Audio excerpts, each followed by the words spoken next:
And you're in Mm. harvest season now with lavender, and Yeah, I've been harvesting all morning.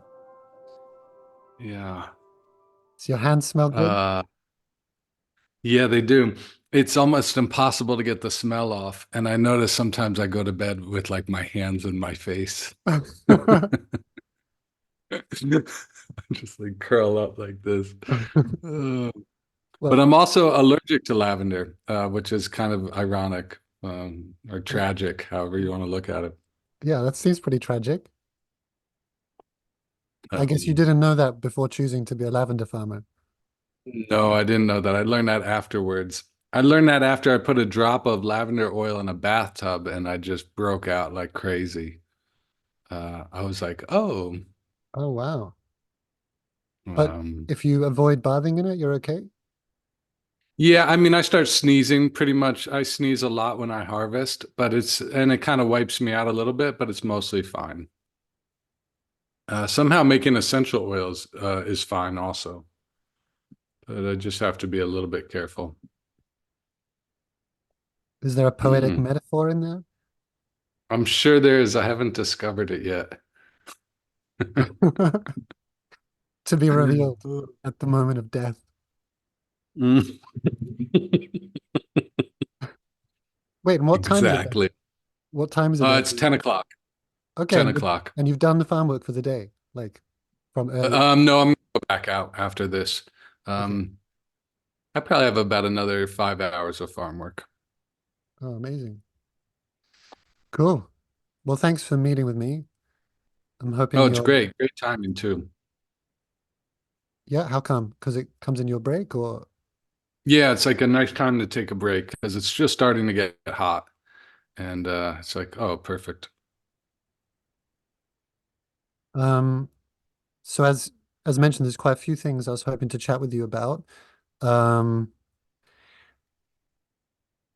uh, I was just thinking about your bio, which I can kind of put in the notes or whatever underneath, so I don't feel like I need to read that. But Yeah, yeah. having chatted to you a few times now, and what sticks out for me is that your first teacher had sat with Ramana Maharshi. You studied poetry with Allen Ginsberg, and and you sat a 3 year silent retreat, or 3 years, 3 months, and 3 days, is it? Silent retreat in Yeah, the Tibetan tradition. yeah. So as a few highlights, do those stick out as highlights for you internally as well, or They are actually, yeah. The Ginsburg one I rarely get to talk about, but it really was a highlight in a lot of ways. So we can get into that. That sounds fun. yeah? And how much time do you have actually before? I have much time as you want. All right. Yeah, I set aside 2 hours. I set aside till noon here. Okay. Cool. Yeah, Should be able to cover some of that then in that time. Um, totally. well, yeah. I mean, I was kind of enthralled when I first heard that story about. I've been an admirer and followed a bunch of Ramana Maharshi's teachings, just obviously through the books, whatever, and something Mhm. about his pictures or his life seemed very attractive to me. And yeah, I don't know if you're happy to share again that story. I think you were age 14, was it, when you met your first? Yeah, yeah, I can certainly share that story again. Yeah. So was it you were 14, you were living? Um, Yeah, or wait, is this recording? Are we like in it now? yeah, this is as in it as it gets, I think. Okay, great. Take a good whiff of the lavender. Oh my goodness. All right, sounds good. I thought we were preambling, but yeah. Well, if you So had said a bunch of racist slurs, I would have edited it out. So. okay. All right. Yeah, let me yeah, so you want me to start with kind of how I met Murray maybe? I think so there's a couple of things you said you'd love to chat about. One of my curiosities remains that um either convergence or sometimes tension between Buddhist perspectives on reality and Advaita perspectives. So one of the Mm, things that's super interesting to me, apart from the fact that Alan Ginsberg significantly, is that you did potentially more with one orientation and then moved to another, the Buddhist one, um, mm. and then also landed, and then we can get to where you've landed now as well after 40 years of meditating, which maybe, I mean, we can get there. Perhaps doesn't fall squarely in one camp or the other. I'm not sure. Great. And you broke up just for a moment, so if I break up, just let me know and I can backtrack a little bit. Sure. So yeah, I was kind of just a like a stoner kid, long haired, just kind of like a stoner rat at age 13, 14. And I lived in the basement, and I remember walking up one morning, and there was this man sitting on the floor in my living room, petting my dog, and he was in these hand-spun robes. And I just had this moment of like, who are you? And a wonderful man named Murray Rogers. He was an Anglican priest, really brilliant, Oxford educated priest. Um, and kind of top of his class, and just kind of kept and was just known for being a really wonderful preacher as well. And he signed on, or he had this real inclination to go to India. So he signed on as a missionary, really, I think, deep down with the intention of converting the heathens, trying to bring the kind of wayward country of India to Jesus in essence. And this is like in And the 30s or something, I guess. Or yeah, so I'm trying to think of I think it would have been a little later than that, but I have to double check the dates on that. Mhm. But somewhere in his journeys, he came upon Ramana Maharshi, and the wonderful non-dual master. And the way I heard this story was it was as if he was seeing the eyes of Christ. And he suddenly, and I think it's interesting when we consider this to think about, I mean, we can hear it as a story, but think about like, imagine building your entire world around a philosophical structure, and in a split second having that tumble, because what he saw in that moment was this was the most Christ-like person he had ever met, but he was, of the heathen class, and at that moment his entire worldview really just faltered, and he went into a very, very deep depression, and a very kind of dark night of the soul for quite a while. He met somebody whose name I'm forgetting now, who was part of Gandhi's ashram. And Gandhi said, "Why don't you come live with us for a year?" Because he realized he kind of needed a break from the church because he couldn't put his heart into what he was doing anymore. So he took a break from the church. The church kind of gave him like a year sabbatical kind of thing. And then he just went and lived in Gandhi's ashram with no agenda. And I think it's I was thinking about this recently. I recently lost my father, and I've been thinking a lot about grieving and these kinds of times, these liminal spaces when we're in between two worlds. A world of the known and then not yet illuminated new world. So these liminal spaces. And what we see in spiritual mythology, spiritual stories, is oftentimes it's like a belly of the whale experience. So you see Jonah in that liminal space getting swallowed by a whale. We see the same thing in the Indian tradition with Matsyendra, who gets swallowed by a whale as well. And it's in the belly of the whale at the bottom of the ocean that Matsyendra learns the teachings of yoga. And so, really, I think for Murray, it was that belly of the whale experience. And Gandhi's ashram provided that like space just to be away from everything known and let your world disintegrate and your new world kind of begin to present itself. So he had that experience. And then what happened, and what happened over the years, and I'll just tell you what the person I met, is somebody who was a profoundly dedicated mystical Christian who was rooted in Advaita Vedanta, oddly. Rooted in, and when I say rooted in Advaita Vedanta, mostly rooted in a deep daily study of the Upanishads, and kind of lived a very Vedantic life, but was completely devoted to the manifestation of the Godhead in the form of Christ. So just an enigma in the world. He was French, just to put it in context. He started an ashram in North India called Jyoti Niketan, and he one day he said this is the way he told it is they do an evening practice that we've now adopted here on the farm where I live, where they do prayers in the evening and they do the arti lamp, the lighting of the arti lamp. And as he took the arti lamp out and opened the door and offered the light into the world, there was a figure standing there, and that figure ended up being a wonderful French Benedictine monk named Swami Abhishektananda. Swami Abhishektananda was in a similar kind of situation. So Murray was Anglican, and Swami Abhishektananda was a Benedictine monk. And the two of them became best friends. And they were both kind of starting ashrams, and one in North India and one in South India. Swami Abhishektananda's ashram, once he passed away, got turned over to Bede Griffiths. And so a lot of people know Bede Griffiths, and I'm sure many of your listeners will know. So that just gives a context of, and they were really, the three of them were really mavericks. I mean, back then, there was no like interreligious dialogue, and, it just was unheard of.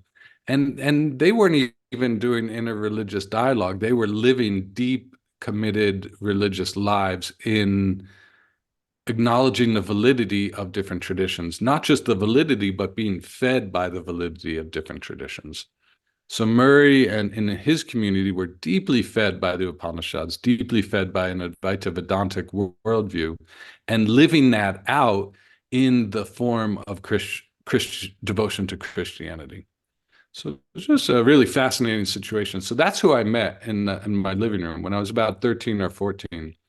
And it was really kind of love at first sight. I immediately felt some kind of like, I don't know, I'm sure you've had that where you meet somebody and you're like, oh, this is a friend. Like, this is an old friend. And I just had that. And I think it was the first or second day that he was staying with us. This is in Connecticut, just outside of New York City.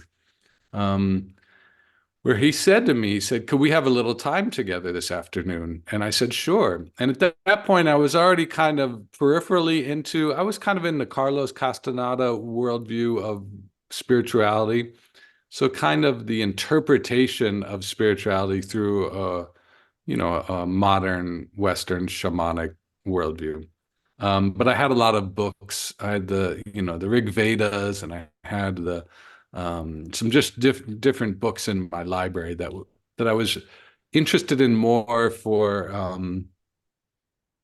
how they looked on my bookshelf than really interested in delving into them. It was just kind of, I was just surrounding myself with certain paraphernalia that fit, the kind of person I was trying to become. So that first day that we sat together, we took down the Bhagavad Gita and we just started going through it.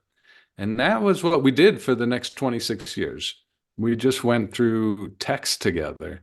And he had a beautiful way of teaching again. And I've appreciated this now that I'm a little older, and sometimes also try to teach young people. And what I was dealing with is I didn't even know the questions to ask. I didn't have any context of like, oh, what's a good question? Or like, I didn't have any access routes into the profundity of these texts.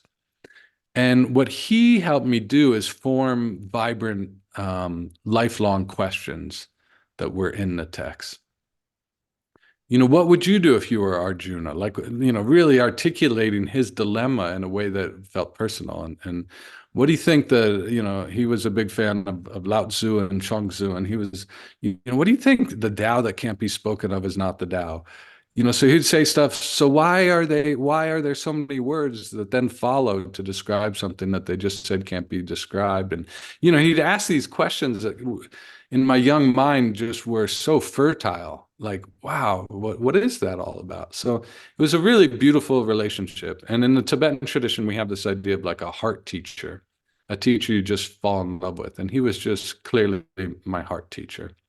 Um, and as I got older and as I eventually moved in with him for a little period of time, I saw that he was also just totally flawed and a full human being and full of contradictions, and also just a deep devotee of an intentional spiritual life. Yeah. And did the Christian aspect of his devotion come into it? In what way? What do you mean? Like how he lived his life? More in your relationship with him, because you mentioned lots of more Indian, Hindu, and Yeah. Taoist things, but Yeah, interestingly enough, we didn't study a lot of Christianity. We studied some, and I would read some scripture, Christian scripture when I was with him, but it really wasn't much. It was much more Eastern, much more Upanishads. But I did, so he kind of directed my life in a light way. I would go to him. It's kind of a long story that we don't have to get into, but his ashram eventually moved from North India to Jerusalem, then Jerusalem to Hong Kong, then Hong Kong to Canada. So by the time I was, by the time I was out of school, like in my 20s, he was in Canada. So I would go up to Canada and spend time with him. And he, and I would, anytime I like felt that liminal space of like, what am I supposed to do now with my life? I'd end up at his place. And he kind of gently directed my life. At one point, he suggested I get involved with working with developmentally disabled adults, mostly adults with Down syndrome. And I asked him why, and he said, they'll teach you how to be a real human being. So I did that, and I felt like I was in the company of real human beings. If I can, just a really quick side story about that. So I went one of my jobs working with that population. It was it was kind of, they don't do this as much anymore, but they just basically took all of the outcasts of a school system, like everyone with Down syndromes, everyone with deformities, and they put them in one room basically. And I was being hired to come work with that group. And I remember I walked into the room and it was chaos. There was, one kid was having constant seizures. Another child had a head that was so deformed and so large, he had to have a brace on it to support the weight of the head on his body. And so it's just all these really wild deformities. And I walked into that room and I immediately had this something I've never felt before. I felt like these are my people. It was just like this utter sense of like, oh wow, this is where I belong. It was such a beautiful experience. And I remember particularly that one kid with the deformed head and feeling almost a little taken aback by the intensity of it. And then I remember when I eventually left that job, I looked back at that child and I could not see a deformity. I couldn't bring up that first way that I saw him because I'd come to know and love him and have a relationship with him. So my mind was literally not able to bring up that kind of almost grotesque feeling I had when I first saw him. But anyway, that's a side story. So Murray suggested, I go to different subcultures. He's the one that kind of got me involved in Tibetan Buddhism. But to answer your question about Christianity, at one point he said, maybe you should spend a little time with the Benedictines. And again, this is not his wheelhouse. I mean, he was Anglican. He did have me at one point spend some time with some Anglican priests that come out of Europe, and I'm forgetting the name, the Taizé community. They had a center in New York. So in high school, I would take the train into New York City and I would go meditate with them. And that was beautiful. But then later in life, when I was in my 20s, I ended up trying to get into a Benedictine Trappist Cistercian monastery. And I think I wrote to something like 15 different monasteries. And I said, I'm not interested in becoming a monk, but I would like to spend a time, like maybe 3 or 4 months living as a monk. And they all, very rightfully so, wrote me back and said, "No, thank you. We're not interested in like some hippie kid coming to pretend he's a monk." And then one, the Abbey of Gethsemane, wrote me back and they said, "No problem. Just let us know when you'll be here." So that's where I actually really fell in love with Christianity at that point. That was the monastery that Thomas Merton, wonderful, wonderful scholar and author, lived, and he lived and died at that monastery, or was buried there, and that's where he had his hermitage. So what happened for me when I was living there is I found all of the recordings of his talks to the novitiates. So his job was to be the teacher of the new monks when they came into the monastery, and basically gave them a full rounded education. So I found all of those recordings, and he had the foresight of bringing a little tape recorder in with him and recording all of his talks. And once I found those, I just spent day after day going through all of those lectures. And it just felt for me, it was like such an incredible education into a Christian worldview.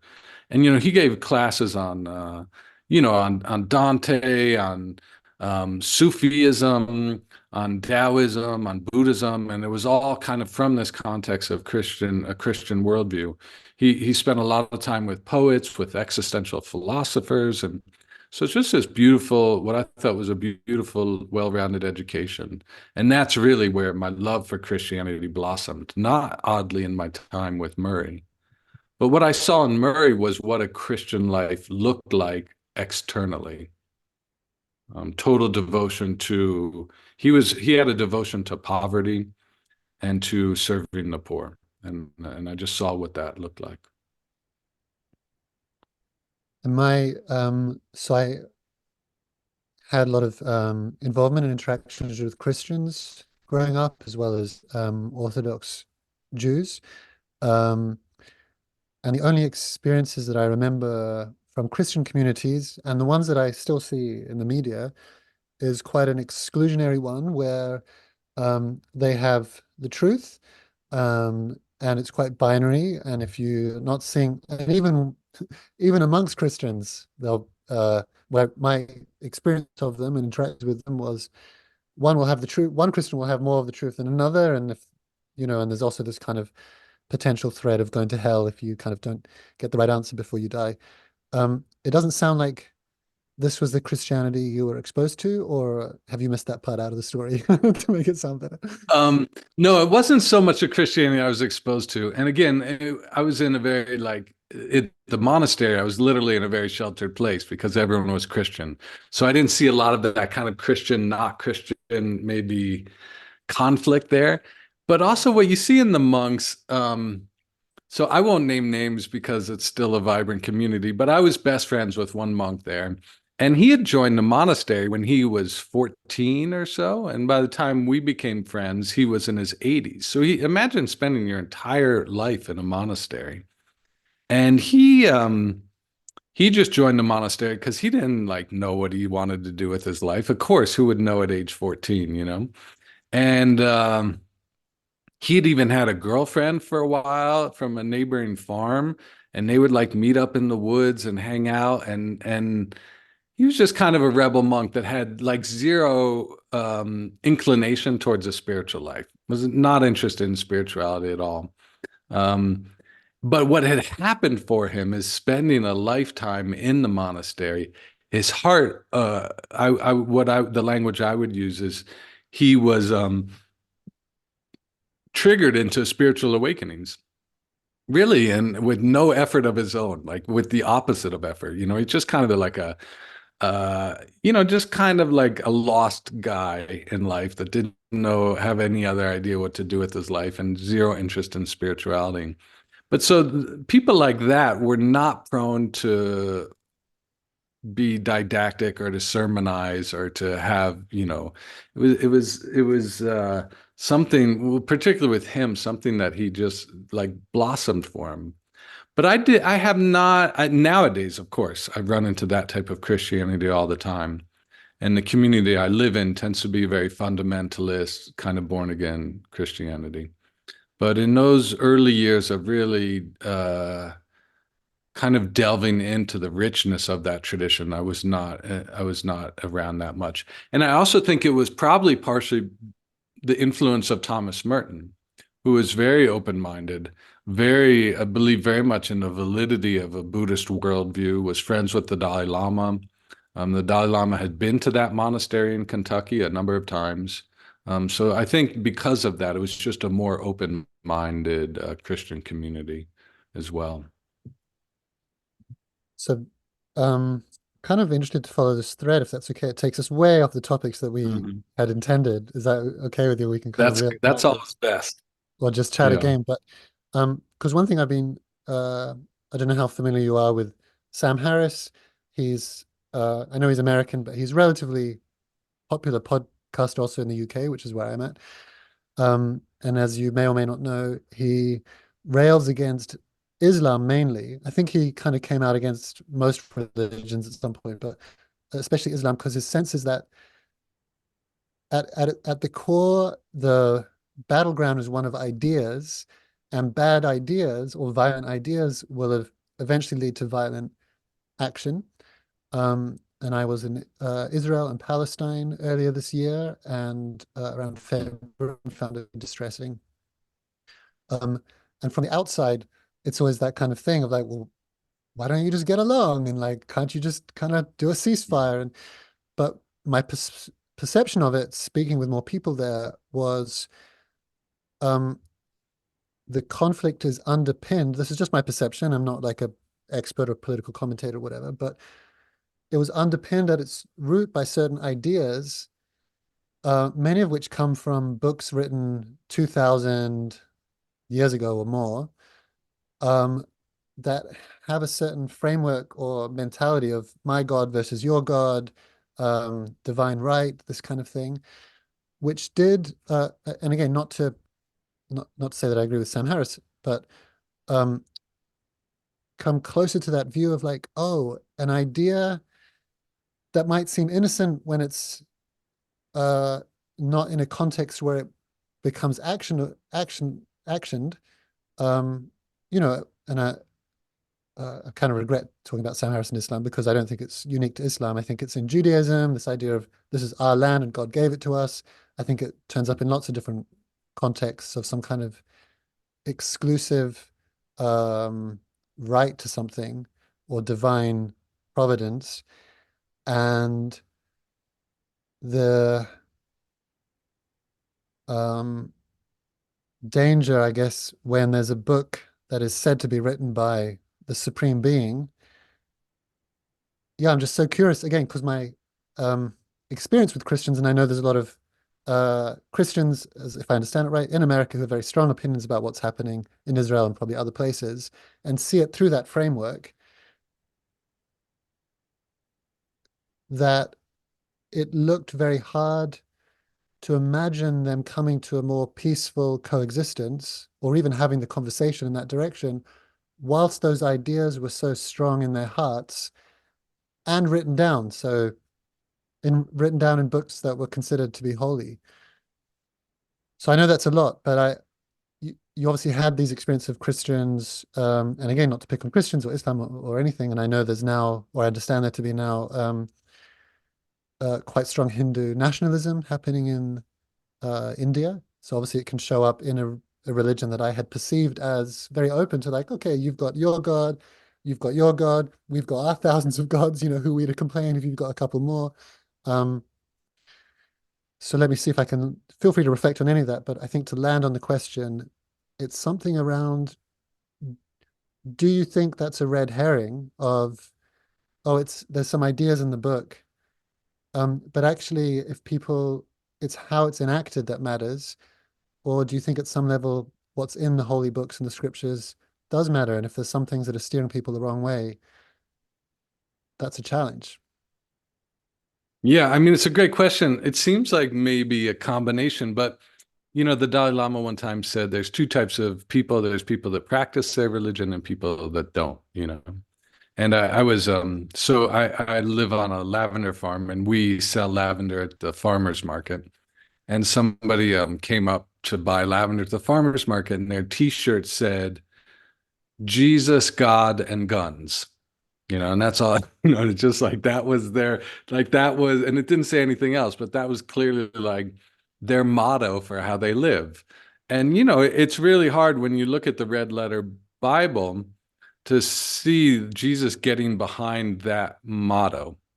Jesus wasn't like, yeah, let's get guns and let's um, have wars. And so I think, but the thing is, it's also, I had this notion when I got very involved in Buddhism, I also had this notion of Buddhism being a really benign religious system.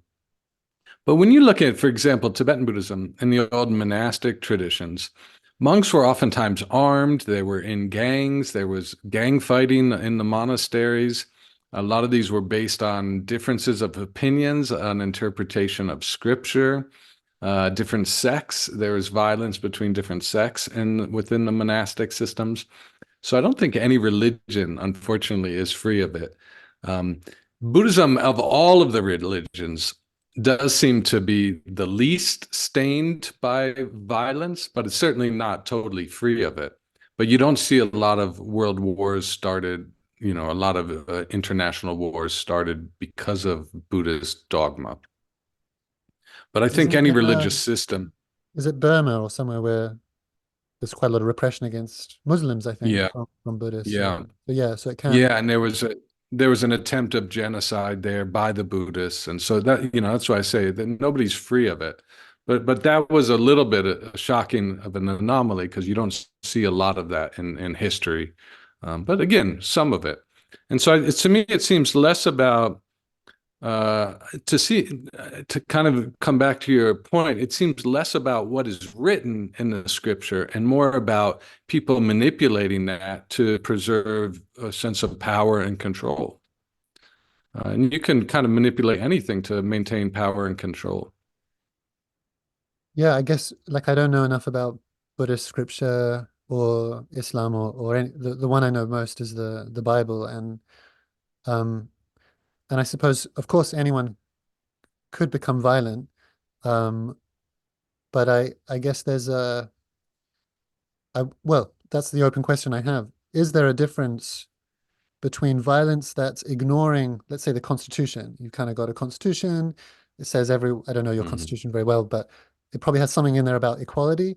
And then you can and still end up in a country with slavery for a few decades, or I can't remember how long there was slavery um, in America. But it is in direct contradiction to so they can at least go like, hey, this doesn't make sense based on what you say you believe. And I imagine there's some religions that have scriptures where you can't point to the scripture and easily find justification for violence. Or there's ones like the Old Testament where there's very clear kind of instructions to commit violence. Of like it's quite like a very ancient, pre-Christian. God will protect you in war. It feels more like Greek, like you sacrifice the right thing to your God, and then he'll make sure you're successful in your war and you'll vanquish the enemy. Um, and that kind of stuff is getting quoted in Israel now. And again, I don't have contact with Muslims, um, but I can imagine the same things happening for Muslims. And again, I don't know Buddhist scripture. I can't imagine there.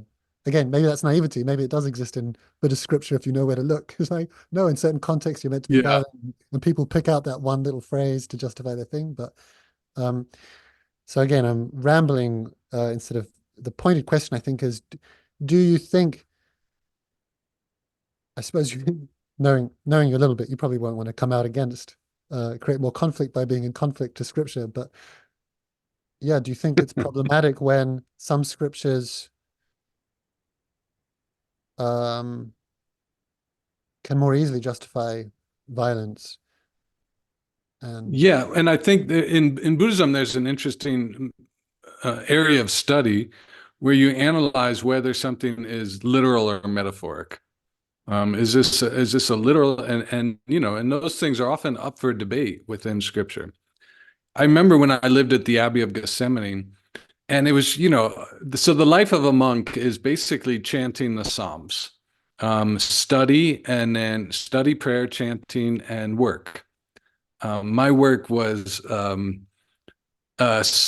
rub these very large rounds of cheese in these underground cellars to stimulate growth. And I found that to be a fascinating experience to be in these underground cellars with all these celibate men doing this very essential work of rubbing giant rounds of cheese. It was just it was just such a surreal experience for like a young man full of hormones and missing women and but and then so I would do that. I also was involved in making whiskey fruit cakes. A lot of the monks were old engineers, and so they used to be a farming community. So they moved from farming to production of cheese and fruitcakes. So one of the monks had figured out how to take all of these needles that were used to inject the cows with hormones, how to he automated them so that we had these fruitcakes that would come down, and then they would come down into the fruitcake and inject it with whiskey. And so that was another one of my job is to make sure the fruitcakes got properly injected with whiskey. But then the other part of the life is to chant the Psalms. And in chanting the Psalms, is very quickly you come across Psalms like, Dear Lord, please take my enemies' children and smash their heads against rocks and that kind of stuff. And I'm like, wait, what are we what are we chanting? Like in these beautiful chants, and a lot of this was after the Second Vatican, because then things went from Latin to English, and people were like, wait, what are we chanting? And so I remember I went on a kind of classic, 24-year-old inquiry of all the monks. Like, how do you make sense of the fact that we just spent the whole morning chanting about smashing our enemies' children's heads against rocks, And I didn't get any satisfying answer. There was no answer where I was like, oh, that makes sense. But we have the same problem in the Bhagavad Gita. And, the answer, right, of course, the simple answer is it's just metaphorical. And the answer for the Bhagavad Gita, and I think it's an accurate one, but it's still there's a problem with it. It's a metaphor. We're not talking about a real battle. We're talking about a battle against inner darkness, let's say. So we're not talking about really our enemy's children. We're talking about our own mentally afflicted states. But I think I have a friend who debates that, and I think for good reason. She says, okay, that's fine, but why do we even have to have that as the metaphor? Why can't we pick another metaphor that's not so violent? But what you see in Buddhism is there's a very vibrant area of study where you actually try to figure out the true intent of the teachings. And for example, if that area of study were practiced more in Christianity, you would take something like something in the Old Testament like that, and you would filter it through Jesus's teachings. You say, does this hold up as a literal thing based on what we know about Jesus' teachings? Turn the other cheek and the practice of nonviolence. Based on what we know of what Jesus taught, would this be a literal statement in the Bible, or do we take this as metaphorical? So but I personally don't take any scripture as divinely revealed. So for me, it's all just the work of man, and it's all the work for interpretation. But this gets us into a slightly different topic, but let me just introduce it really quickly. Ken Wilbur has a wonderful model called the Quadrant model. And it's basically all of us have a predisposition towards certain ways of looking at a situation. So let's take Christianity, right? There's what I'm going to call, and it would be way too much for us to get into, but basically, some people will look at it in terms of culturally. Some people will look at it in terms of like an individual perspective. And I think oftentimes what I see in the media is people are speaking at each other from different quadrants, And it's almost impossible to have quadrant to quadrant dialogue because you're coming from different positions. So let me give you an example, and then maybe we can drop that if it's not interesting. But I tend to be what I call a Q1 person. I'm very interested in the validity of religious practice. But a number of my friends are what I would call Q3 people, and they're interested in the religion as a societal force.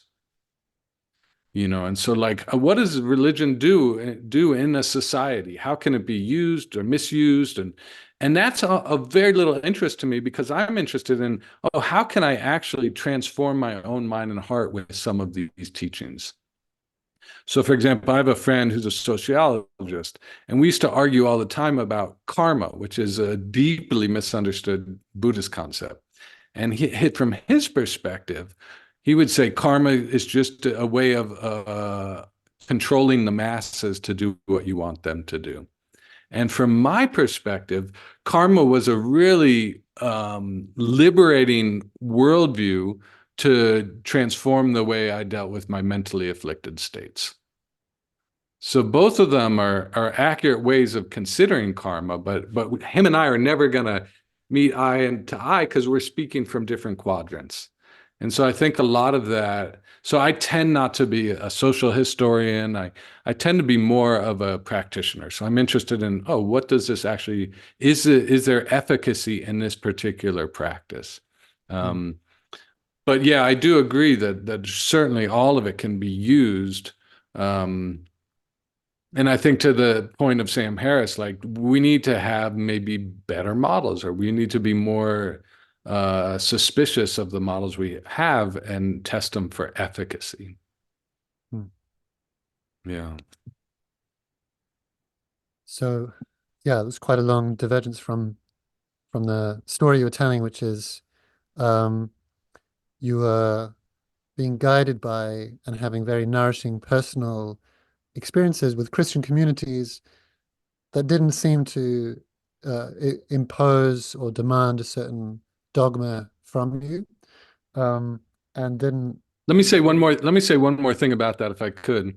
And again, I don't want to name names, but I was involved in a Christian community with somebody who is very high in the Vatican world, very high in the Christian Vatican world.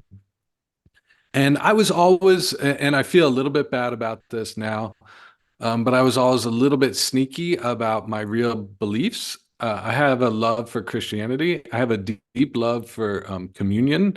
There's similar practices in Buddhism that I find so meaningful and beautiful.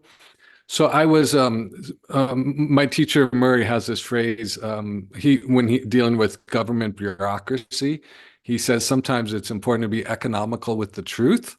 And so when I entered some of these Christian monasteries, I was a little economical with the truth about the fact that I wasn't Catholic. Because if you're not Catholic, you can't engage in communion in Catholic traditions. And to me, to spend 3 months in a monastery, 4 months in a monastery, and to not be involved in communion, it would have just felt like no need to be there then. So I was economical with the truth about who I really was. And slowly, it kind of came out. And eventually the abbot asked to meet with me. And so I met with him, and just a beautiful meeting, and just a beautiful human being. There was one abbot there for a while that was just really extraordinary. And slowly over our time together, he asked me to teach him Buddhist practices. And he started incorporating some of those Buddhist meditations. So even though he was my senior in every way, including wisdom and intelligence and everything, I had already had some experience studying with the Buddhists. And so I simply shared with him what I knew. But just this really open-mindedness about the efficacy of different practices and different traditions. And I continued to see that in different Christian monastic communities I was involved with. One in upstate New York that was an old skeet community, and skeets are unusual. They come out of a Russian Orthodox tradition, and it's an interesting monastic tradition where monks, nuns, and lay people all live together in community. And slowly the truth of who I really was came out in that community. And then as I started admitting more of my disposition, monks started also admitting, like oftentimes the among themselves they didn't know this, but one monk admitted that he'd been doing hatha yoga asana for 40 years in his cell, and none of the other monks had any idea. And so, it's just interesting. I think, Swami Sarva Priyananda says something. He says, we're all integral. If you're interested in spirituality right now, in a real way, we have to be integral. We have to acknowledge the validity of other practices, the validity of other traditions, and also be discerning and also judge them all against science. Are these mythologies that we're just holding on to out of fear? Or, let's be a little more serious and sincere about our search. Yeah. I mean, that just naturally makes sense to me. Um, and I think it can also happen in Buddhist context. I did a internal family systems therapy training, Yeah, and there was a monk there from the Buddhist tradition who had to be economical with the truth, as you say, yeah, towards his Sangha. I don't know what a Buddhist monastery is called, and his superiors about the fact that he was going off to this training, which he felt would be of great help right, to his right. practice and also to the people. So people come and they get mentoring or um, yeah, the monk's context, and he felt like it was helping him a lot to have that training, but he couldn't be open, or he felt like he couldn't be open about it at that time. I guess Hmm. it's just the inevitable constraints of holding a structure together. It has to have some kind of boundary, even if it's kind of pretended, like a make-believe boundary Yeah. of some description. And I think the intention is really good too. I mean, there is a lot of really new age kind of absurdity that we see in the spiritual traditions. And so I think, excuse me, that kind of more dogmatic, old school holding on to tradition has its place. And it's quite useful so that things don't get filtered down. I loved having a very traditional education in Prasangika Buddhism. I mean, I thought that was so valuable, and then now I have that to then kind of judge other ideas and see them as either holding or not holding their ground. So I do appreciate that kind of old school dogma. And I think it's the job of the young people within the spiritual traditions to just constantly be pushing that edge a little bit and allowing for growth, but not growth that's too rapid, maybe. Is it okay to go back to your story? Yeah, And so you'd had this guidance from this teacher. Did he bring up Ramana Maharshi much, or did that remain it didn't because I something of didn't know significance to who him? he was much at that point. So only later did I really start to appreciate who Ramana was and wish I had asked more about that, but I really didn't. Um, yeah, but what happened for me also when I met Murray is I was smoking a lot of pot at that point, and I was just a stoner. Really, I had a very good heart, but you wouldn't necessarily have known that had you seen me on the street. You would have thought I was a questionable young man. In fact, I even one time got pulled over by the police for walking in front of my house because I looked like a vagrant. And so they pulled me over and started harassing me.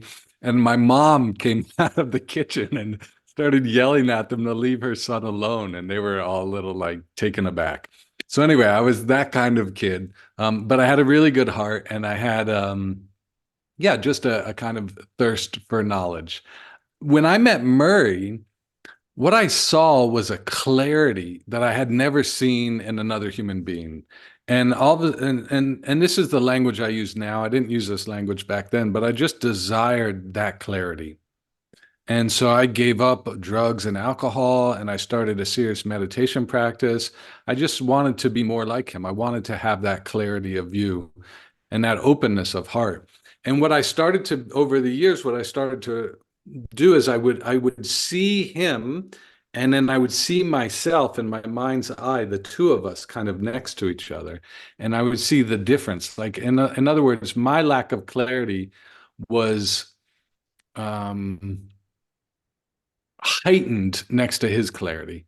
And so it just kind of what I started to do was just change my life quite a lot. Not because of anything he suggested I do, or because it's just by proximity. By being in his presence, I wanted that kind of clarity, and I saw my own lack of clarity. So at one point, he suggested, this was Can before I the ask, Abbey of Gethsemane. Yeah, can I ask what style of meditation that was? So this is coming from a Christian monk. What, yeah. Very, very simple. And it was like a Christian style meditation. So he had a certain walking meditation that he did with just a small mantra. And then it was basically what I would call a very simple, like shamatha style practice, just centering the mind, centering prayer, centering the mind. This was before Thomas Keating's centering prayer, so it wasn't an official, but it was just his experience of meditating with the Upanishads and kind of his influence in the East. But it was a very simple, basic shamatha practice. Um, and I had some experiences early on with him that made me think that he had very, very deep stability of attention. He could sit for extremely long times and look like now I would say he was in certain absorption states. So again, and I don't know if that was formal training or it just came out of a natural outflowing of devotion for him. Um, wow, so a lot of the early meditation experiences that were transformative to me, I I attribute to solely being almost shakti-potted by him, just sitting next to him. So the way the day started in his community is about 4 a.m. We'd all wake up in silence and go and sit for about an hour in the temple. And then Eucharist, and then reading the Upanishads, and then morning exercises, some Qigong style exercises, and then breakfast. That was basically the morning. And I had a lot of really transformative experiences, not because I had any meditation skill, but I think really just being shakti-potted by him, the clarity of his practice um, carried over into me. And some of those practices, some of those experiences are what fueled me to want to go deeper on the path. amazing. And then I kind of interrupted, and you were going to continue about. Yeah, so before Abbey of Gethsemane, he suggested I start sitting with the Buddhists. So I first found a Zen monastery called Zen Mountain Monastery. Really, really wonderful abbot named John Dowdo Laurie. And that monastery was like the artists' monastery. There's a lot of wonderful artists and poets that went to that monastery. So I started going there as a young man. And it was just really a really fruitful experience. So I studied Zen for quite a while, and then but it wasn't my thing. I wasn't having much success in the practice, and I was just an awkward kind of kid, and but I was loving the scene. I was loving the scene, but I wasn't having a lot of success in practice. But what I did learn in the Zen tradition is how to sit still. And that was something that was so fruitful for me. And I remember one specific time I was having a really bad runny nose, and I kept going like sniffing, because I was starting to get snot run down. And one of the women who was running the hall at that time would always yell at me like really loud. And isn't I was by far the youngest person in those sessions. And I was very self-conscious. I was not a confident young man. I was very self-conscious and awkward. And to have somebody yell at me was like just devastating. And at one point, she cornered me and she said, "You've got to be quiet in the in the sitting hall." And I said to her, like, I was so mad. I was like, "What do you want me to do? I have snot running down." She's like, "I want you to let it run all over your shirt." And I was like, "Are you kidding?" It was so shocking for me, as a young man. I was like, it was kind of like, "F you, I will," it was like that feeling of like, "Well, screw you, I will, I'll show you." And I did, and I learned, I broke through that need to shift because I would be yelled at if I shifted. I don't think that's a great technique for deepening in practice, to be still out of fear of being yelled at. But what it did teach me is that, oh, I can actually be still through anything. Snot running down my nose, my leg falling asleep, or whatever it is. Like I discovered that my leg won't fall off. Like I won't have permanent damage if I sit for 2 hours and my leg is profoundly asleep, or, all these things I really worried about. So I really credit that community for helping me learn that I can sit still. And then later, when I started moving into the Tibetan tradition, which is just a lot more, just maybe a little more loose, and joyful. And then I was able to start deepening in my meditation because I was less uptight, less rigid, but I had learned the posture. And it was in the Zen tradition that I learned the posture. And that's really that's the method in the Zen tradition is learning the posture and holding the posture, the importance of the posture. So that was really a rich experience, in that time.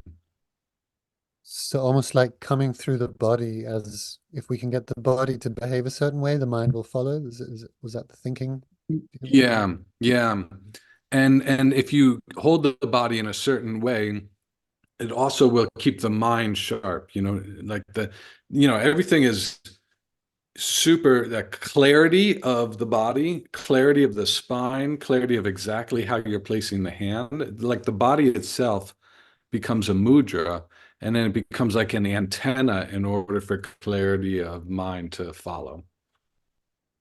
Again, that wasn't that, I think that's the intention, but that wasn't my experience because I was just so uncomfortable and awkward Hmm. and scared, like of being publicly humiliated. So it didn't succeed for me, but later in life, I realized it was just such a great teaching at that point. And then what was the main thing you got out of so the years, including 3 years in a silent retreat, which I think took some 4 years preparation, is that right? It took 4 years of being immersed in this Yeah, tradition. it was about 7 years of prep before we went into a 3-year retreat. Okay, so it's 10 years in total of you being quite immersed Yeah, in the yeah. Tibetan tradition. And which was it the Gelugpa? Gelugpa, yeah. So, and it was longer than that. So I first started, yeah, I switched sanghas a couple times, but all within the Gelugpa tradition. So I've studied it in some different sanghas. So that 7 years and then the 3 years was in one particular sangha. And then I was with another sangha before that. And I was always trying to get away from the Gelugpas because the Gelugpas are known for their academic Yeah. approach to practice, their academic clarity. And I'm just more of a heart person. And I kept like praying, like I would literally pray, like, dear God, whoever the God was, please send me like a heart-oriented teacher. And I really wanted like a Sufi woman, like an old Sufi woman, that where we could like drink wine and recite poetry. Like that was my idea of how my spiritual life was going to unfold. And then my heart was just going to open and I would awaken to love, and that would be my life. And I kept running into these like hardcore Gelugpa logicians where I was just having to study like syllogisms and like defend myself in debate. And it was just like, oh my gosh, why does this keep happening to me?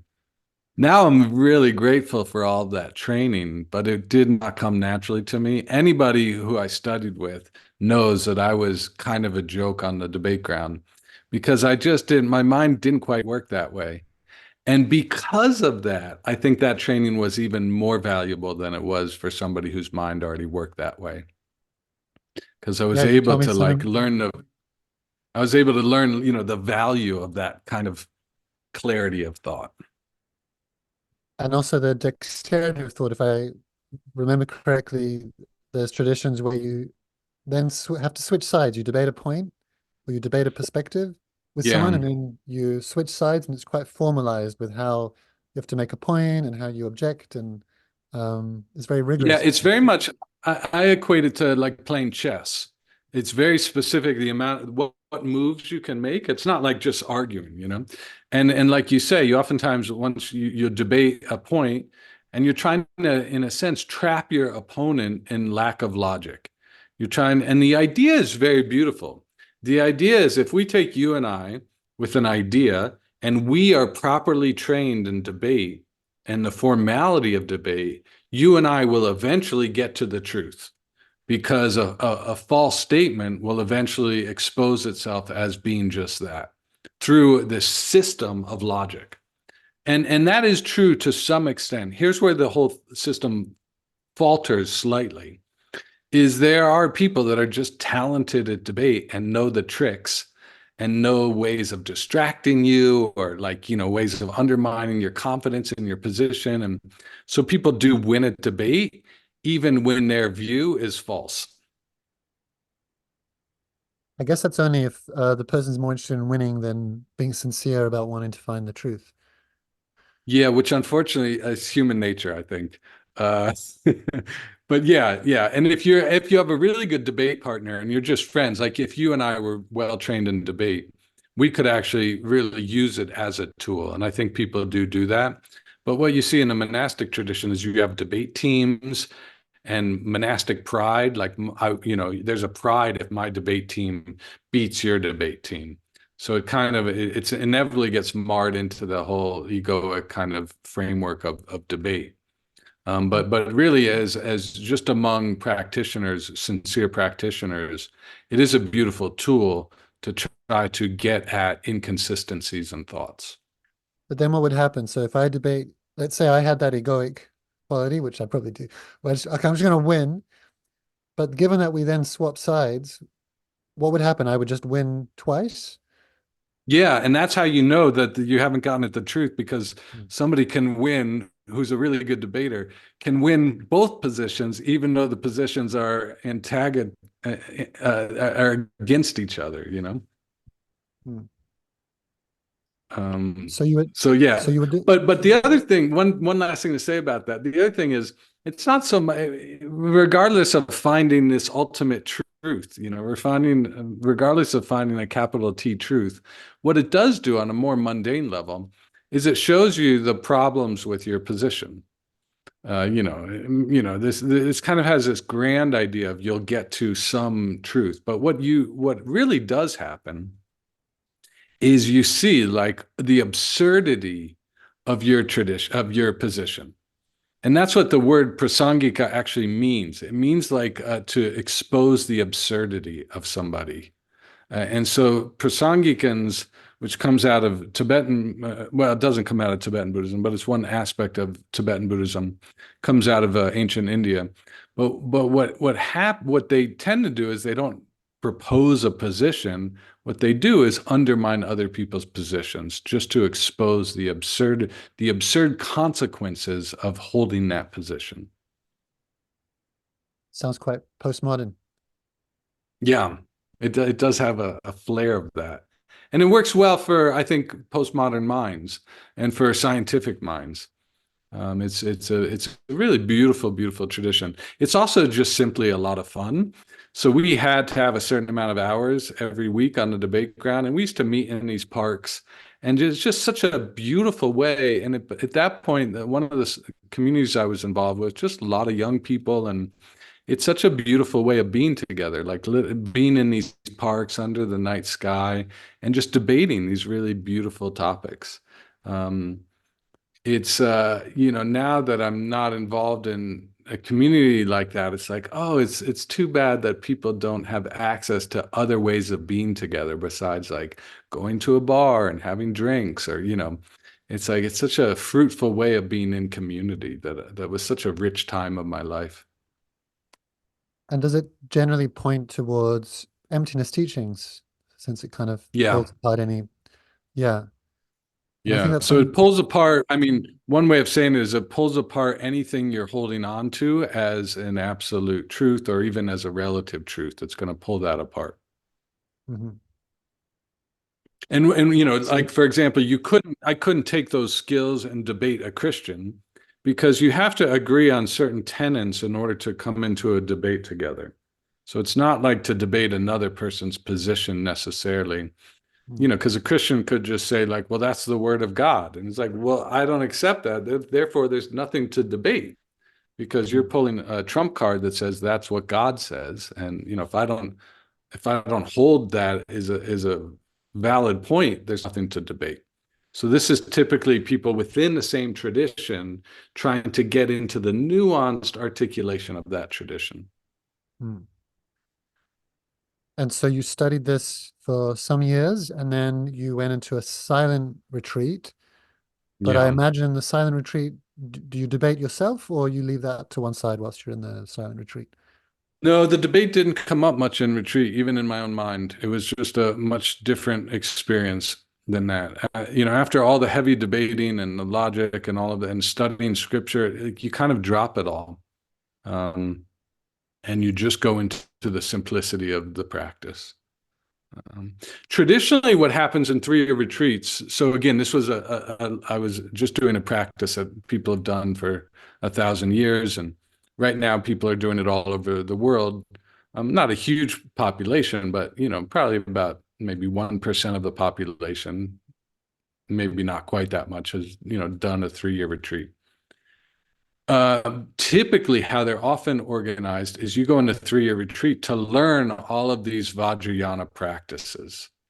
The way we did it, and so I talked to a young man. I was at a party in New York, and I met some people, two other people that had done three-year retreats in different traditions.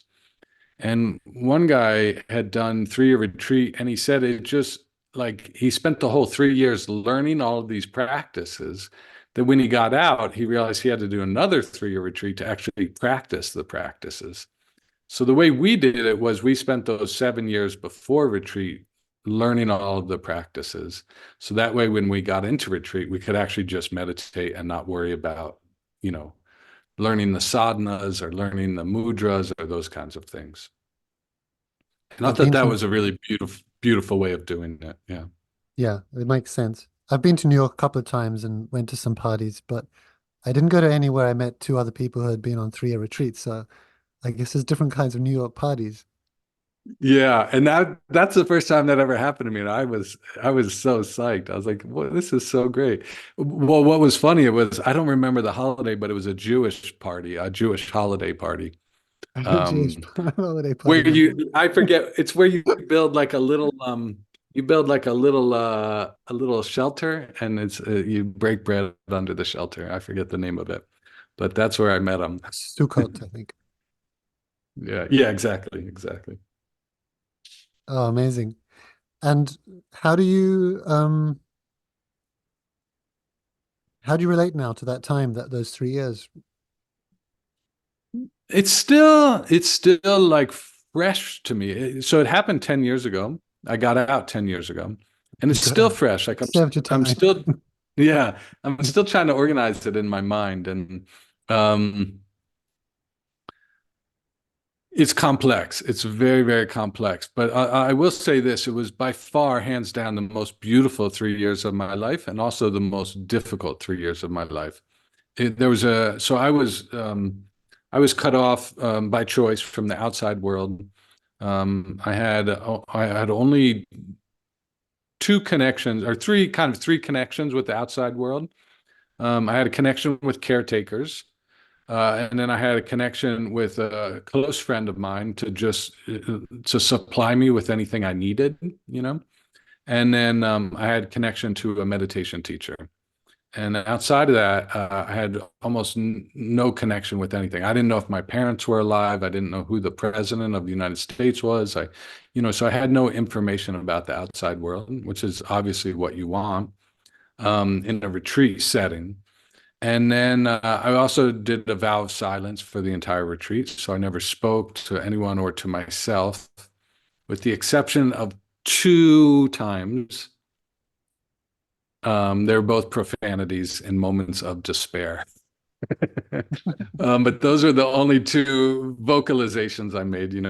Um, and that experience of being that alone in the world, was really beautiful and profound and transformative and difficult. And I remember I studied for years. I studied with a wonderful Lama named Lama Zopa Rinpoche, who recently died. And he would always give these long teachings that I never fully understood. But he would always say, like, human beings are very precious. And he would always just repeat that over and over in the talks, like, human beings are so precious, are human beings.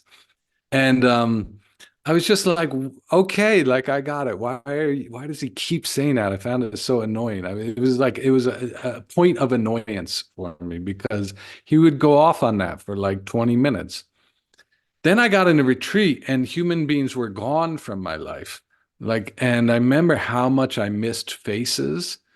And at one point, let me just share this one story. At one point, I thought about, like, what's the most incredible fantasy I can come up with? Like, like before I went into retreat, like if you were to ask me that before I went into retreat, probably the most incredible fantasy I could come up with would be kind of to live the life of Lenny Kravitz.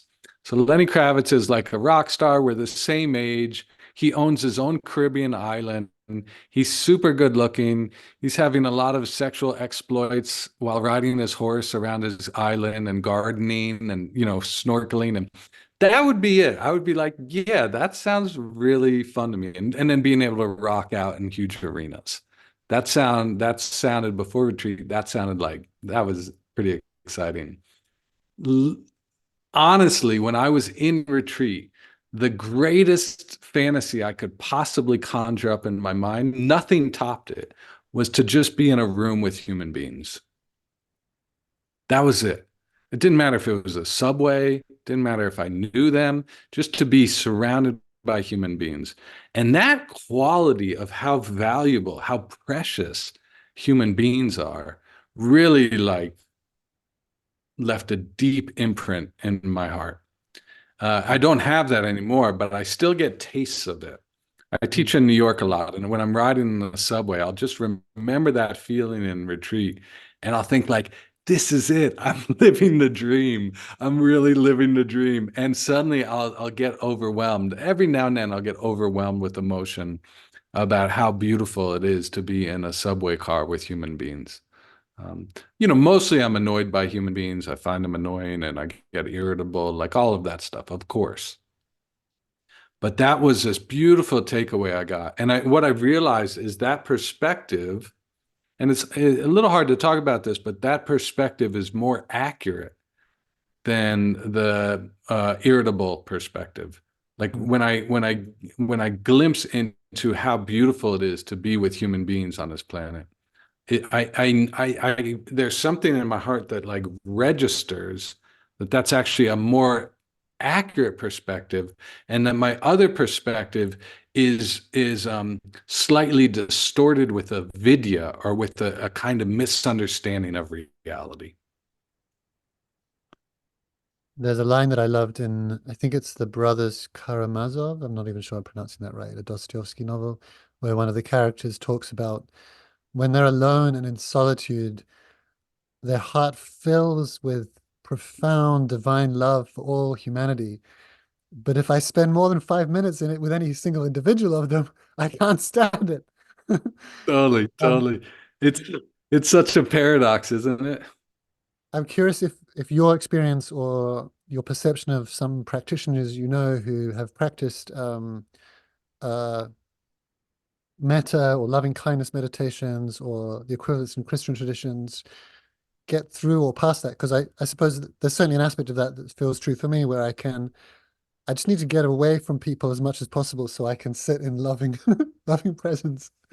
But Yeah, yeah, but if yeah. someone's in a meditation hall and they're sniffing, to bring up the example you gave, it's like, um, yeah, do you feel like you or some people pass through that sometimes so you can actually be with an individual and love them even if they've Yeah, I not been do. I loving? think, Yeah. yeah, I think that point is possible to stabilize it. I've had it stabilized for slightly extended periods of time, which make me feel like, oh, that's actually possible to stabilize it. And here's why I say that. I say that because what becomes clear is the opposite of that, which is to be annoyed, is based on a mentally afflicted state.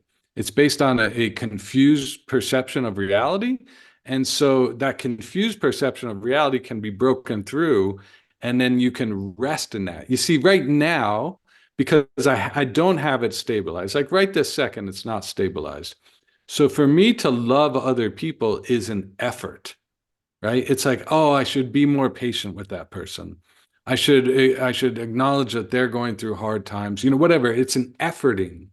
But what I'm saying is there can be a shift in the mind where it's no longer an efforting, it's a natural arising, and you realize the irritability is an efforting. Let me give you an example.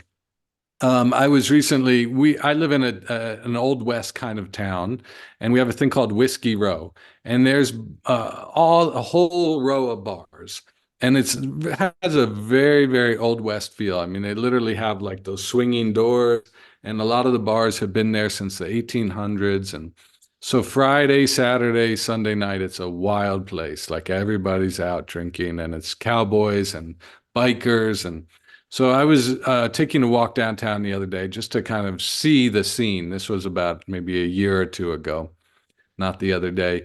And I saw this really cute puppy. And so instantaneously, I just like, oh, that puppy's adorable, right? It's a effortless feeling of adorableness. But I saw a group of bikers who were, just looking as tough as they could come down the street. And I was watching them like, what's going to happen when they meet the puppy? And it was amazing to watch, so I just stopped and I watched the faces, and every one of them, their faces just melted. And they're like, oh my God, it's so cute. It's just this like adorable puppy. And I just watched one after another, their faces melt. And what you realize is to be tough is an efforting, it's an armoring, right? But to come into that space of like just delighting is a dismantling of the armoring. And so what we're talking about, and again, that's with a puppy, but you can get to a place where human beings create that same natural outflowing of delight, of like, oh my gosh, like that it's just an effortlessness. And what you realize is it takes effort to armor yourself from that. And I think it is that. It is an armoring that's very deep. It's very samskaric, very deep that we can't just undo with willpower. But I think it can over time be dismantled. And again, when I've been lucky enough to have that stabilized for longer periods of time, which are still very short, but I realize, oh, wow, this is like, maybe the most it's ever been dismantled is for 3 days. And to rest in that state is a profound sense of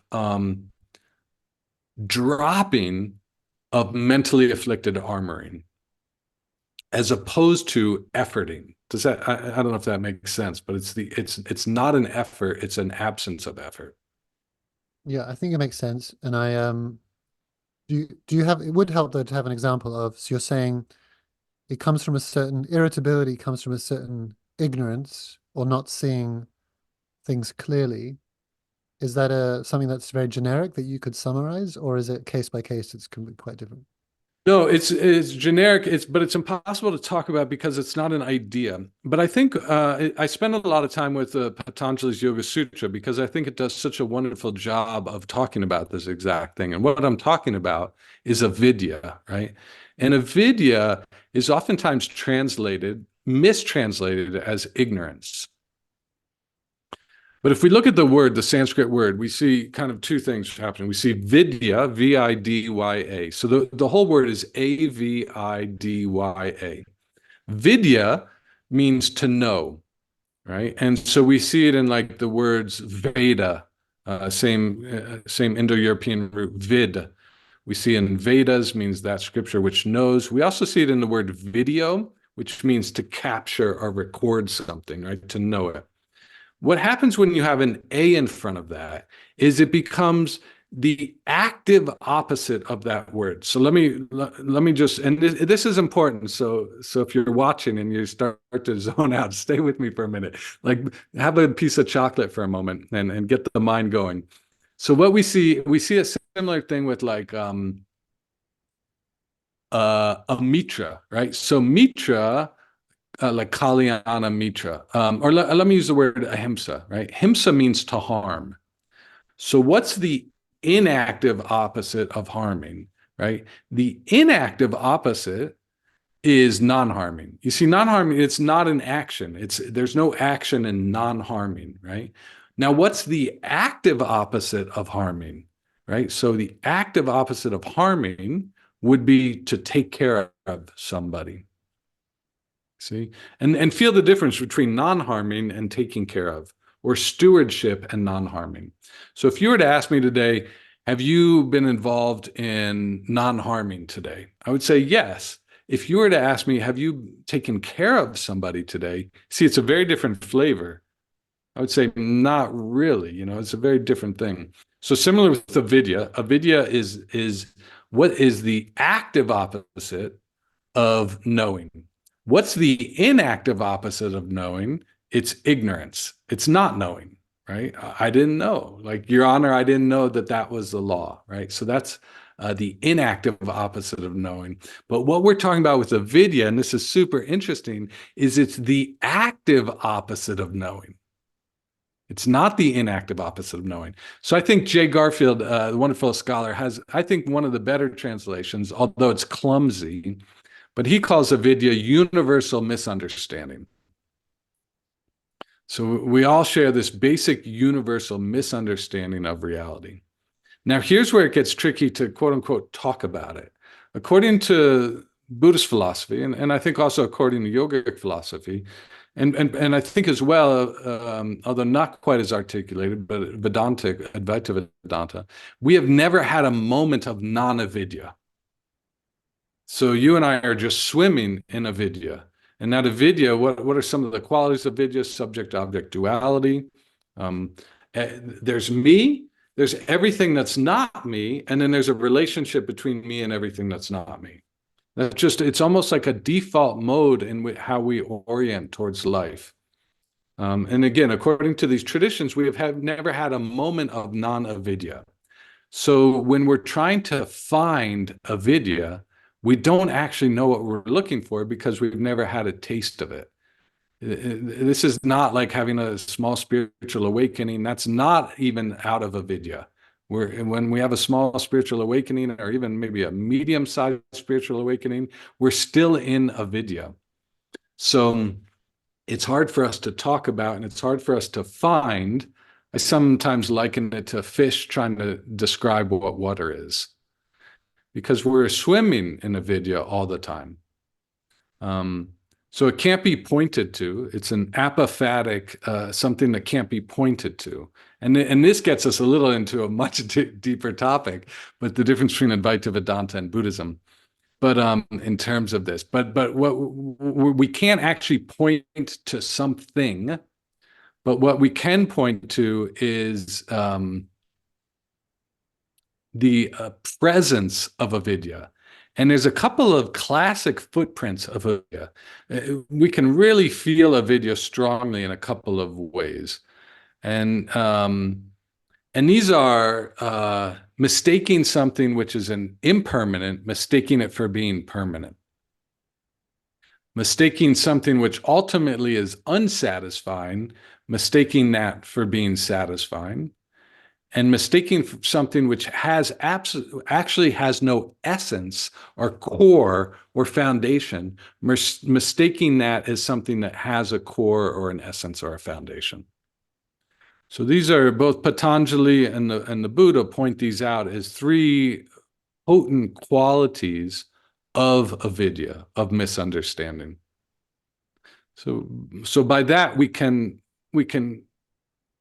start to get a sense of what a non-avidyic state would look like. It's not it's realizing everything is fluctuating. There's no core or essence, and there's nothing in the phenomenal shifting world that can provide any kind of emotional or psychological satisfaction. And do you perceive those in, if it's okay to go there, Advaita and Buddhism and Patanjali's yoga, or do you see a divergence? No, not so much in those, I don't think. I haven't seen those really clearly articulated in Advaita Vedanta, but I think that they would adopt all of those. Yeah, I would say that they would probably accept all of those as tenets of Avidya. Yeah. And yeah, you okay. Shall we skip that topic? I'm just noticing the time, and might have Yeah. to get back to your lavender. Um, so just to frame the question as just broadly speaking, your perception on if there is a real true difference between Advaita and Buddhism, and also if it fits in how you now think about meditation. I think you think of it more as an intimacy practice. Is that right? I don't know if that fits in with bridging those two in some way for you because you've been exposed to both worlds, or Yeah. So just to kind of touch on, because it would be an entire, I think, podcast to get into the Advaita Vedanta Buddhism thing. But I think what you're looking at with those two traditions is the difference between, to use two fancy words, which forgive me, but it'd be the difference between a cataphatic and an apophatic approach. So an apophatic approach is exploring something by exploring what it is not. So, for example, these are more used in Christianity. So, what we see in a kind of mystical theology of Christianity is not stating what God is, but stating what God is not, where what the absence of what we think God is. Whereas a cataphatic is stating what God is. God is love, right? God is, whatever they're going to do in that tradition is a. But with an apophatic, it's via negativia, right? So it's just stating what it is not. And what happens in that is, and let me maybe just say this about it, and then I can get to your other question is, as opposed to a kind of an intellectual thing, let me say what it might feel like to have an apophatic insight into something, right? And it's suddenly an awakening to an absence of something you thought was there, but is actually not there.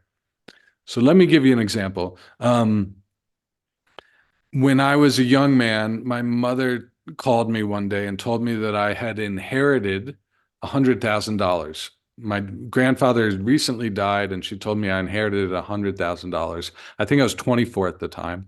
And at that age, and with my lack of worldly experience, I thought I'll never have to work again. Like that's a huge amount of money. And I'm like, that's good. I'm good for life, you know? And I was just like, I was having a hard time conceiving how I was so incredibly wealthy all of a sudden.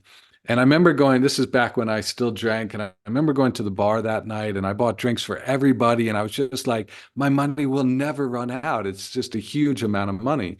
And then I woke up the next morning, I was a little hungover, and this was back in the time when there were answering machines. And my mother called, and I didn't get out of bed to pick it up. And I heard her voice come on the answering machine. And she said, I forgot what I told you. I'm so dyslexic. I think I told you $100,000, but it's $10,000 you inherited. And now, and in my mind, I was like, well, it's probably 9,000 now because I think I spent $1,000 last night. But it was like that feeling of like there was suddenly the feeling, and try to put yourself in that mind state. There's feeling was like there's sudden a disappearance of something you thought was there, which is $90,000. You see, that $90,000 was now gone. But here's the interesting thing: it was never there to begin with. It was just an idea of it being there. Right. So that's what can happen with an apophatic approach is this sudden absence of something you thought was there that was never actually there to begin with. And it's like, and it can be terrifying. I think people's first taste of this can lead to moments of terror and then blocking it. Like my first taste of this was so terrifying that I blocked it for 10 years. Like I was instinctually terrified of any taste of that coming back, right? And then slowly I learned to not be scared of that and then relax into that experience. So that would be an apophatic. It's knowing through absence as opposed to knowing through postulating something. What we see in Advaita Vedanta is that there's a postulation of a capital S self, a kind of a witness consciousness or a kind of a ground of being, which is not personal, but it's postulating some the presence of something. Where what you see in Buddhism is the denial of all presences. What's very interesting is when you go deep enough in both traditions, the flavor is almost identical. It's just getting there through two different methodologies. So I think, and many of my colleagues would debate me on this point, but I think you can make a case for the fact that a capital S self and the idea of emptiness, that all things are inherently devoid of an essence. When you follow both those ideas out far enough, I think you arrive at a very, very similar place. But the method of getting there is quite different from the outset. Yeah, I noticed a lot of people who I perceive as more in the non-dual camp have that perception of like, oh, we've kind of ended up in the same place. And more often it's the Buddhists who'll be like, no, no, you haven't got there yet. When you do, you'll, yeah. Um, Yeah, and let me just touch on that. I do think it's often prematurely said, like, oh, it's all one, or we're all getting to the same place. And I think that's dangerous. Like, no, the differences in philosophical stances do matter. And I think often when I hear people say that, I'm like, no, not quite. But I think with a couple of wonderful, real deep practitioners, maybe some really deep Mahamudra practitioners and some very deep Advaita Vedantins, they are starting to taste that. But I think for the rest of us, when we get a sense of that, it's slightly premature and artificial. mm. And then the other distinction that I've become aware of more recently is in Kashmiri Shaivism, my understanding is that there's a perception of having evolved beyond Advaita, which would see the world as illusion, and then rather than see manifestation as illusion, to see awareness or consciousness, the ground of being, as inherently dynamic, inherently something that brings forth manifestation into being, meaning that the world and our perspectives of it have as much validity as the ultimate substrate. And the consequence of that difference philosophically was less of a tendency towards renunciate lifestyles. So if I was to perceive everything that I see, feel, taste, smell, think as illusion, then I'm like, okay, well, I'm just not going to engage with it and I'm going to live one kind of lifestyle. Whereas if I see it as a holy manifestation of the supreme beingness or whatever, and I'm not a scholar in either of these traditions, so obviously I might be messing up here, but that's my understanding so far. Um, then that would lead more towards the engaged tantric, okay, to enjoy the food, enjoy relationships, enjoy um, this human life as a manifestation of divinity. Is that a perspective you've come across, and do you see that as a divergence, or do you feel like, okay, if you really drop down to the core of true Buddhist realization, you also end up there, or do you think that's a divergence? I think it's from my perspective right now, it's a divergence, and I think what you see in Kashmiri Shaiva traditions is a wonderful model for just how to be in the world in a spiritual way. But from a Tibetan Buddha or from a kind of Prasangika standpoint, a lot of the ideas in Kashmiri Shaivism do not hold up under any kind of logical scrutiny. And I think they would care less about that. They could care less. Like their critique is probably like, you guys, you're so involved in logic and clarity of thinking, you miss the sacred. And I think there's also some validity to that. But I think when you look at kind of a Kashmiri Shaiva approach to Tantra and a Buddhist approach to Tantra, they're very, very different. And the Buddhist approach to Tantra is absolutely rooted and having awakenings and insight into the profundity of the lack of essence in all phenomena. Where Shaivism holds an essence in phenomena, and that becomes a kind of ground. I think both traditions are fraught with potentials for misunderstanding and misuse. And I just think it's just a different approach, but I don't think I don't think they meet up particularly well.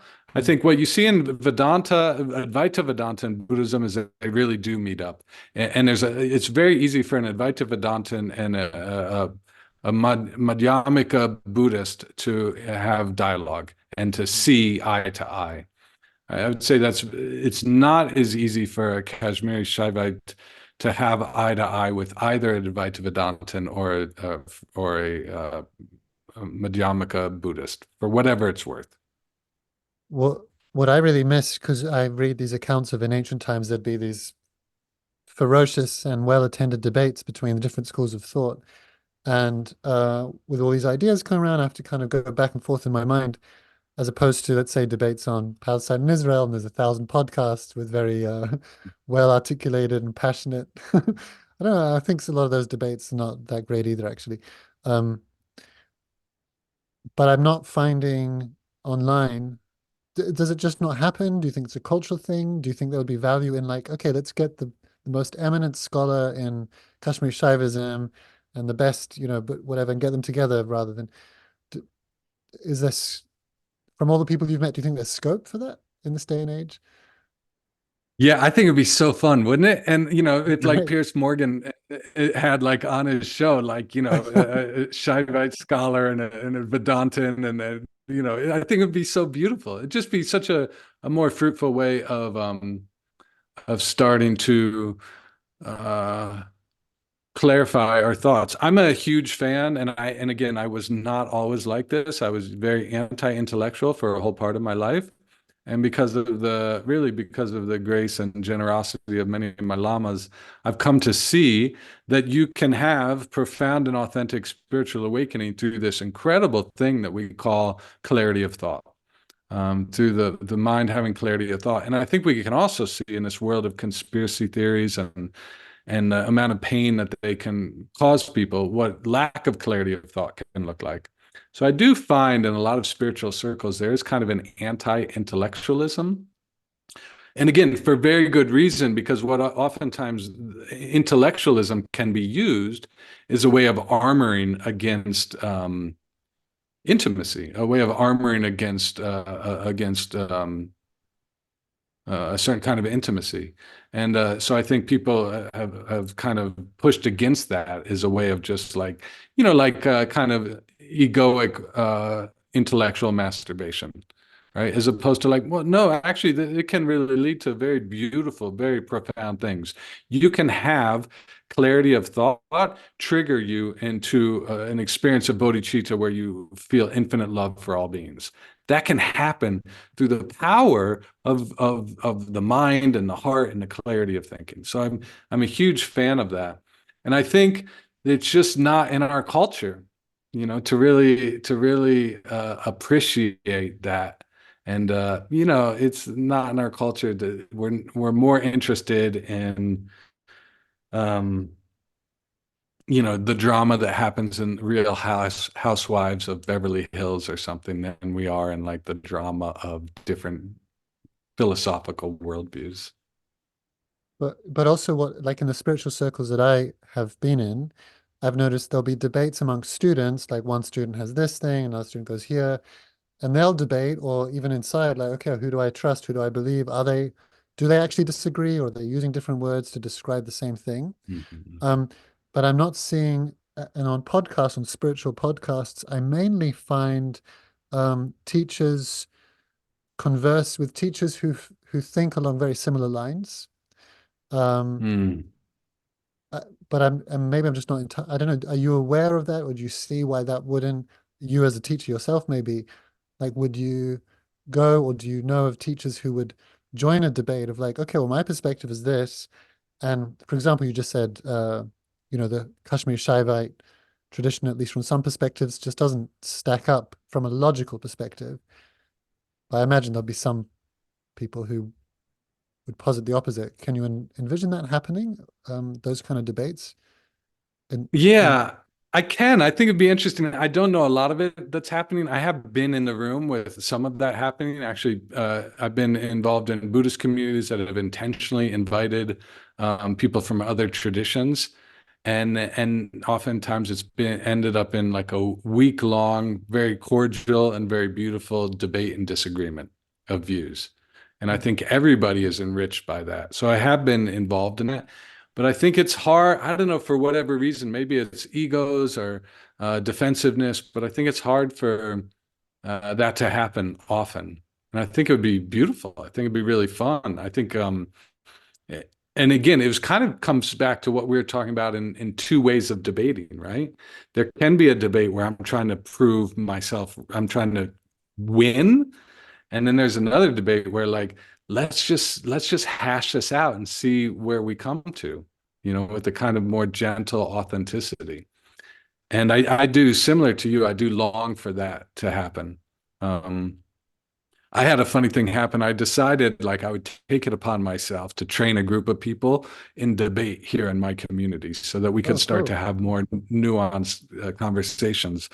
And then within like three classes, I realized I was not the person. I was like, wait, what are we talking about? I was just so good. I was getting tripping up on my own studies because, again, as I mentioned, I'm not a naturally talented debater. And I was like, all right, I can do this. And then I was like, no, I don't think I can.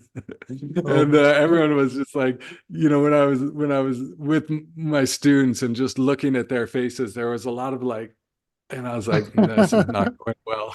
But that desire, I have so much that desire. And I admitted to them halfway through the course, I'm like, I failed you guys. I don't know if I can guide us through these teachings. But I do wish that we could have that conversation, more yeah, more vibrantly. let's kind of think about how we can maybe engineer that. I wonder as well if it's partly this division that's happened in modern times between spirituality and science, and the Yeah, perception that spirituality is about personal experience, whereas my perception, again, not being a scholar and just only having read here and there, is that in more ancient times, spirituality was science. It was like, how do we figure out what's totally. true about reality? And then it was invested with that same seriousness. Not that people don't take spirituality serious now, but the the fervor and seriousness to kind of get together and debate it in the way scientists will. And one scientist comes out and goes, string theory is the way, and someone else goes, no, string theory is a crock or whatever. And they can do that very publicly um, without their reputations being destroyed, I guess, because like, yeah, you're both trying to figure out the truth and you've got your theories and you've got your evidence, and it's a public service to do it publicly. And for it to be funded in such a way, I've kind of gone off on a tangent, I'm aware of that, but um, rather than and spirituality is often the corner being like, okay, we can feel a little bit better about our lives, and this is how, rather than like, no, these are our scientists and these people who have incredible introspective and intellectual and philosophical skills have something to offer about how we perceive reality. And I wonder if just a wider cultural shift has to happen um, for that to be accepted and for someone to debate and maybe get red in the face. I don't know how the debates happened. I remember reading an account of the Buddha debating someone, and the Buddha was like, well, you'll notice there's sweat now on your brow, and whereas I'm like totally calm. And so, but but the person was at least willing to kind of get in front of a crowd and have a debate with Buddha. And Totally. imagine that takes some courage, which I wonder if is lacking now, or it's like, okay, I'm going to lose all my students. Sounded like people did lose this. Anyway, I've gone off on a thing. Because we don't have much time, I'd love for you to speak a little bit about, feel free to speak to that as well, but your current relationship to meditation as being intimate. I don't know if you'd anyway want more time to touch on that, but in our last moments, does that feel like a Yeah, and to touch on what you were saying too, I think I was just thinking about this the other day. There's a subjective views are almost like a bad word when contrasted with objective views. Like, and science is very much about objective reality. And again, for great reason. If we all went around with our own subjective views of the world, I mean, we're not gonna, especially nowadays where people have such wacky views of things and are convinced that they're right. And, so I think thank God we have an objective, we have a orientation towards validating objective reality over subjective reality. But I think when you're talking about kind of an inner science, science, the problem of consciousness and what are we talking about with consciousness? What are we talking about with dream yoga? What are we talking about with awakened states? I think almost a future of science is where we can actually start to very, perhaps cautiously, but come back into validating subjective experience and starting to overlay that. But I'm not a scientist. I don't think much about it, but that was just one of the thoughts that came to me as you're talking. Yeah, and then just to finish up, so I've been meditating for a long time. I consider myself kind of like the high school band teacher level of meditator. So I've never been naturally like, I think like anything, like a musician or, an artist, you can have a real natural skill towards something. And I've never had a natural skill towards something, towards meditation. It's really been a long journey for me. I've had a meditation practice for 39 and a half years now, almost 40 years. And it I think I'm a good meditation teacher because I've gone into so many dead ends and so many pitfalls, where I have another friend who's just a natural meditator and just immediately getting the benefits of practice and achieving really beautiful and deep states of practice in his meditation. But that's not been me. But in my years of teaching, and I really love teaching meditation. I love exploring with students. I love the beautiful dialogue that can happen in a teacher-student relationship, and that you both kind of midwife each other's wisdom out into the world. And there's a mutual growth in that space. But what I started to see was, particularly with one of my students, he really understood the practice well, and he wasn't progressing in a way that I would expect him to progress based on his understanding of the practice. So I was thinking a lot about him over the weeks and months and while I was working with him. And all of a sudden something shifted for me. And I realized, probably super obvious, but I realized meditation is an intimacy practice. We're trying to become intimate with the profundity of any given moment, right? And I realized that, like any intimacy, we almost always guard ourselves from that intimacy, even though at the same time we want that intimacy. So there's this two simultaneous movements of I want intimacy, I want connection, and I'm also weary of it and guarding myself from that connection. So I started to realize with this particular person, and then I started to see it in almost all of my students, that we have all of these ways of buffering ourselves from that intimacy, of kind of like, and I used to use the word sabotage, self-sabotage. We self-sabotage our own practice so that we don't deepen in our practice. But if you think about it, the word self-sabotage has a negative connotation. Like if I said to you, Amir, you're self-sabotaging, it'd be something like, you'd be like, oh, that doesn't feel good. I feel like I'm doing something wrong. So I realized I changed the language to armoring, because armoring is like that sabotage or that armoring has also kept us safe for probably millions of years. It probably runs very deep in our system to do that. So as opposed to seeing it as something bad, what about if we just acknowledged that it was something that was happening? So in my own practice and working with students, that's what I've started to do, is let's just become aware of our armoring patterns. So let me just maybe finish with this as maybe something useful that people can take home with them. When I have somebody come to me and they say, I want to learn meditation, the very first thing I do is I ask them to become aware of 3 to 5 different armoring patterns or armoring techniques that they unconsciously use when they want to avoid intimacy. And what might those look like? I mean, the obvious one nowadays, right, is like notice when you pick up your phone, usually it's because, unless you're using it for a very specific reason, usually it's because you want to buffer yourself from intimacy with the present moment. And usually that present moment might be unpleasant. I got to the store the other day and there was a huge line leading up to the cashier. That's an unpleasant experience to be in a long line, right? It's agitating. So I immediately reached for my phone. That's an attempt to armor against intimacy with the present moment. And I was able to catch it in my mind. I put the phone back. And then what I did was I just settled into the moment. I settled into the cognitive agitation. I said it settled into where that physical agitation was happening in the body. And what happened was in that period between getting to the register and leaving the store, I felt this, I felt very similar to had I just done a 15-minute short meditation of really grounded and kind of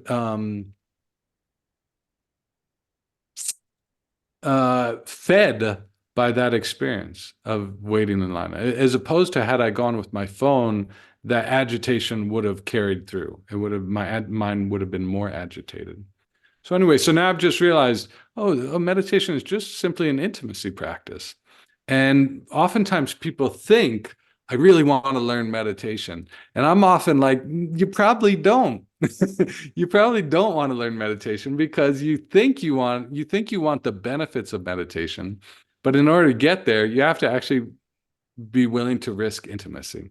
So when I made that shift, I've just found it super fruitful for myself and for my students, just becoming aware of let's take the word meditation out and let's talk about just being vulnerably intimate with what's actually arising in any given moment. And it's just been an interesting way of approaching practice. It's been really fruitful. And what keeps you meditating? Yeah, that's a great question. For me, it's longing. For me, I had at a young age a certain experience in meditation of profound clarity, and it's a longing to return to that. Kind of what I was saying earlier about realizing that the agitated mind is an afflicted mind, and having tasted a non-agitated mind. So for me, it's really just a longing it's a longing to drop all of the defenses. And it's a longing for intimacy, really. It's, what it's like is I remember the first girl I ever kissed. I was just thinking about it the other day, and it was amazing. It was like all of a sudden, all of the other things in my life, like being good at video games and being good at like throwing stars and nunchucks, all of those things lost importance because I now had a new litmus test for pleasure, for like joy. So everything underneath that lost its interest. And then I began to pursue trying to kiss women. Like that was like that's now what I want to do with my life. And then I feel like in the spiritual life, there's that litmus, that bar finds there's a new bar that's found there that becomes like, oh, now that's what I want to orient my life around, trying to have that. Yeah. So I think that's what keeps me practicing. And also I just enjoy it. It's just I find a certain delight in it. Not always, of course, but even now, even when I'm really struggling with the practice, there's a way of just relaxing into that where I find a delight in it as well. I forget who said this, Dan Sluth, or I forget his name, but he said, uh, trying to achieve how did he say it, trying to have a non-agitated mind in meditation is itself an agitated mind. So again, that idea of like I want this from my practice is going to block us from actually settling into being with what our practice is actually offering us. It's always Anyway, amazing. a lot of this we could go on and talk about. Yeah, and it would be such a pleasure to do so if your schedule allows. I know there's a big time difference and you've got a lot of lavender to farm. Yeah. So you're straight back out into the fields now? No, now I go do a little computer work and then back out to the fields. Yeah, we're having a little heat wave here. So normally we have a very dry heat with no humidity, which really is pretty pleasant.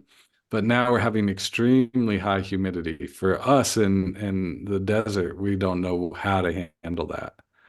We're like, Oh, man. because normally it can be I don't know Celsius well, but it could be 100 plus degrees Fahrenheit. And we don't sweat. There's no sweat because there's no humidity. And it feels pretty, you feel okay, but then the humidity comes and it's like, what? So we're having a hot spell. So I'll be harvesting and mentally suffering at the same time. Being intimate with it. Totally. Oh Oh man, gosh. thank you so much. I always learn so much and Yeah. so entertained by your stories and so much food food for thought. And yeah, I could just keep going, and maybe another day, if you're open to it, we will. Yeah, yeah. Is Yeah, there let's do it anything, again. and yeah, if I put this out there, is there anything you want people to know about where to find your classes or Oh teaching or yeah. There is actually. We're just about to we're just about to release a whole kind of new approach to teaching. So I'm working with a couple of people, and we're doing a whole online platform. So we're just about to release a whole new platform, and we're shooting for August. So again, who knows when this will come out, but you should be able to find it at willduncan.org. Which willduncan.org. Yeah. So we're trying to offer a bunch of kind of continually going live discussion groups and things like that. What I'm also hoping to do, and what we're trying to design right now, is a platform for a group of people that want to really go deep into particular scriptures and really have more nuanced conversation. What I've noticed in the past, 15 years of teaching is that I kind of I liken it to being a tour guide at the Taj Mahal, and I'm just been stuck with like telling people like outside the door, telling people about it. And then they all leave and a new group comes and I have to do that. And there's very few people I can actually like bring into the Taj. And so we're trying to create an online platform for a group of people that want to do the foundation stuff and then allow us to get actually deeper into the conversation and more nuanced. Maybe go through Nagarjuna's Mula Madhyamaka Karika, a very beautiful, very deep text. Like, let's have the time to actually do that with a small group of people that are actually interested in that. So that's what we're working towards. And I'm still fine doing the like outer tours, but I'd just love to be able to take a small group of people that are maybe a little more dedicated into some deeper and more nuanced terrain. So yeah, willduncan.org. And then most of my classes you can find advertised on my Instagram as well, Will Duncan classes. Awesome. And then you mentioned the small possibility of coming to Europe later this year. So Yeah, I'll and stay we've in been touch talking soon. about that. So I would love to do that at some point as well. Great. Well, thank you so Thank you, Amir. much. Yeah, Yeah. looking forward to the next one. All right. Always a joy. Till then. Bye bye.